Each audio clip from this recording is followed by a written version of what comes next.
अमरनाथ। अमरनाथ हिंदू धर्म का एक प्रमुख तीर्थ स्थल है। यह भारत के जम्मू और कश्मीर प्रदेश की राजधानी श्रीनगर के उत्तर पूर्व में 135 किलोमीटर दूर समुद्र तल से 13,600 फुट की ऊंचाई पर स्थित है। इस गुफा की लंबाई, भीतर की और गहराई 19 मीटर और चौड़ाई 16 मीटर है।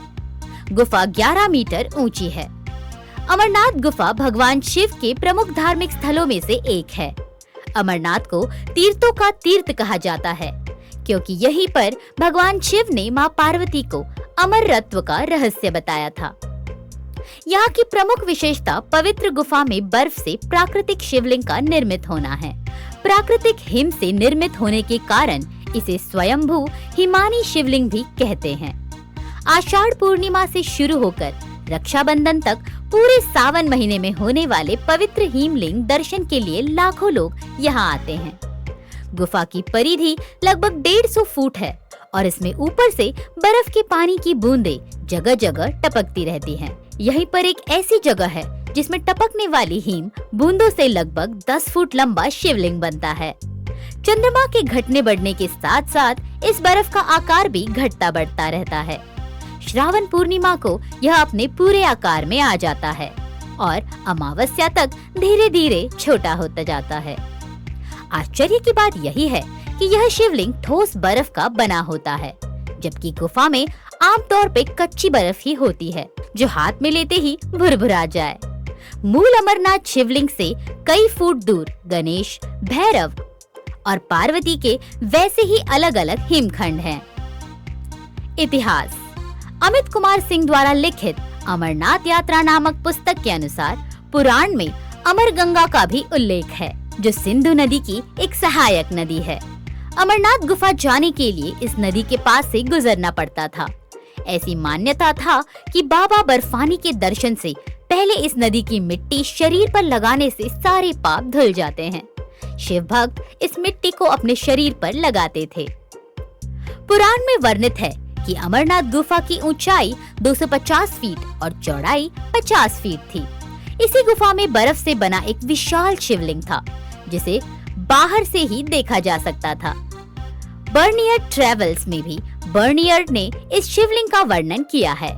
विंसेंट ए स्मिथ ने बर्नियर की पुस्तक के दूसरे संस्करण का संपादन करते हुए लिखा है कि अमरनाथ की गुफा आश्चर्यजनक है, जहां छत से पानी बूंद बूंद टपकता रहता है और जमकर बर्फ के खंड का रूप ले लेता है। हिंदू इसी को शिव प्रतिमा के रूप में पूजते हैं। राजत तरंगिरी तृतीय खंड की पृष्ठ संख्या 409 पर डॉक्टर स्टेन ने लिखा है कि अमरनाथ गुफा में 7 से 8 फीट की चौड़ा और 2 फीट लंबा शिवलिंग है। कल्हन की राजतरंगिनी द्वितीय में कश्मीर के शासक सामदिमत 34 ईस्वी पूर्व से 17वीं ईस्वी और उनके बाबा बर्फानी के भक्त होने का उल्लेख है। यही नहीं, जिस बूटा मालिक के 1850 में अमरनाथ गुफा का खोजकर्ता साबित किया जाता है, उससे करीब 400 साल पूर्व कश्मीर में बादशाह जैनुलब्दीन का शासन 1420 से 70 था। उसने भी अमरनाथ की यात्रा की थी। इतिहासकार जोन राज ने इसका उल्लेख किया है। 16वीं शताब्दी के मुगल बादशाह अकबर के समय के इतिहासकार अबुल फजल ने अपनी पुस्तक आईने अकबरी में अमरनाथ का जिक्र एक पवित्र हिंदू तीर्थ स्थल के रूप में किया है।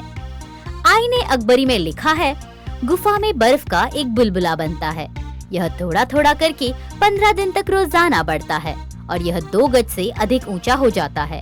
चंद्रमा के घटने के साथ साथ वह भी घटना शुरू हो जाता है और जब चांद लुप्त हो जाता है तो शिवलिंग भी विलुप्त हो जाता है। वास्तव में कश्मीर घाटी पर विदेशी इस्लामी आक्रांता के हमले के बाद हिंदुओं को कश्मीर छोड़कर भागना पड़ा। इसके कारण 14वीं शताब्दी के मध्य से करीब 300 साल तक यह यात्रा बाधित रही। यह यात्रा फिर से 1872 में आरंभ हुई। इसी अवसर का लाभ उठाकर कुछ इतिहासकारों ने बूटा मालिक को 1850 में अमरनाथ गुफा का खोजक साबित कर दिया और इसे लगभग मान्यता के रूप में स्थापित कर दिया। जनश्रुति भी लिख दी गई, जिसमें बूटा मालिक को लेकर एक कहानी बुन दी गई कि उसे एक साधु मिला। साधु ने बूटा को कोयले से भरा एक थैला दिया। घर पहुंचकर बूटा ने जब थैला खोला तो उसमें उसने चमकता हुआ हीरा पाया। वह हीरा लौटाने या फिर खुश होकर धन्यवाद देने जब उस साधु के पास पहुंचा तो वहां साधु नहीं था, बल्कि सामने अमरनाथ का गुफा था। आज भी अमरनाथ में जो चढ़ावा चढ़ाया जाता है उसका एक भाग बूटा मालिक के परिवार को दिया जाता है। चढ़ावा देने से हमारा विरोध नहीं है, लेकिन झूठ के बल पर इसे दशक दर दशक स्थापित करने का यह जो प्रयास किया गया है उसमें बहुत हद तक इन लोगों को सफलता मिल चुकी है।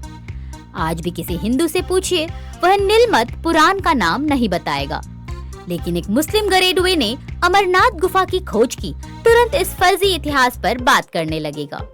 यही फेक विमर्श का प्रभाव होता है, जिसमें ब्रिटिशर्स मार्क्सवादी नेहरूवादी इतिहासकार सफल रहे हैं। बालटाल से अमरनाथ। जम्मू से बालटाल की दूरी 400 किलोमीटर है।